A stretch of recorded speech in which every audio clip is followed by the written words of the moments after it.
Another painful collapse at the hands of their forever rivals, the Toronto Maple Leafs are once again under enormous pressure to atone for their failure.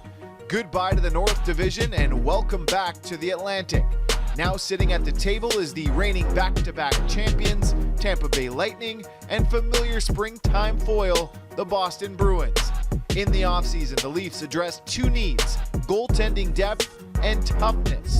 Out goes Zach Hyman, Frederik Andersen, and Joe Thornton, amongst others. In comes Peter Mrazek, Nick Ritchie, Michael Bunting, and a list of players who add some grit to the bottom six.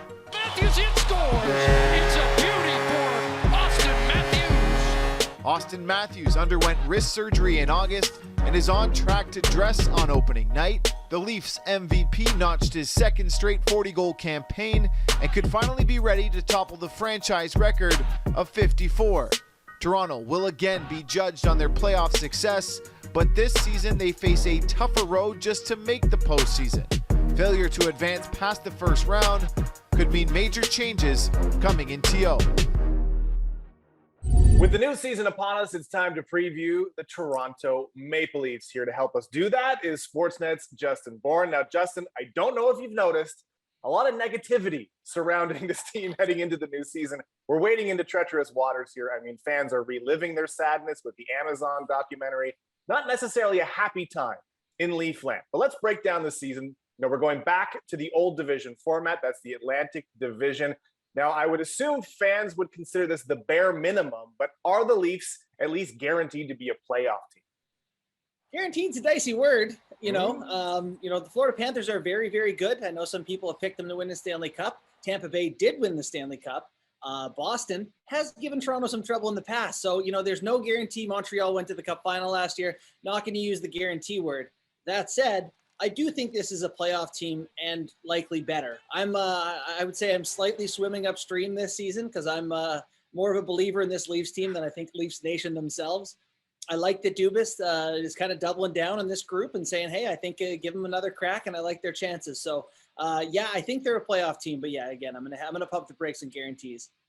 Well, I like the positivity. You're taking in that direction. That's good. Now, you mentioned the group. So the core four is back, of course, for a new season. But this roster is different. Fan favorite Zach Hyman is gone.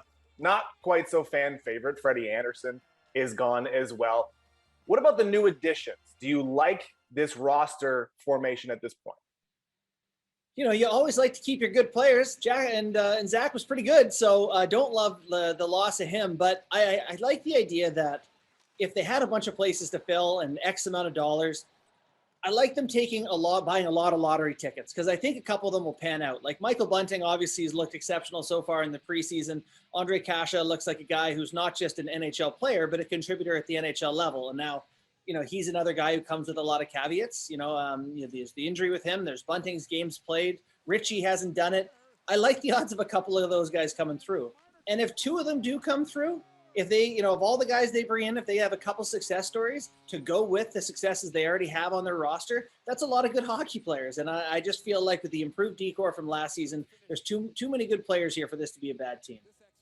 Now, I don't want to take this back in a negative direction, but that's what we're going to do for the moment. Now, we know Kyle Dubas, he's really taken ownership of this team. It's his stamp is on it. It's his coach.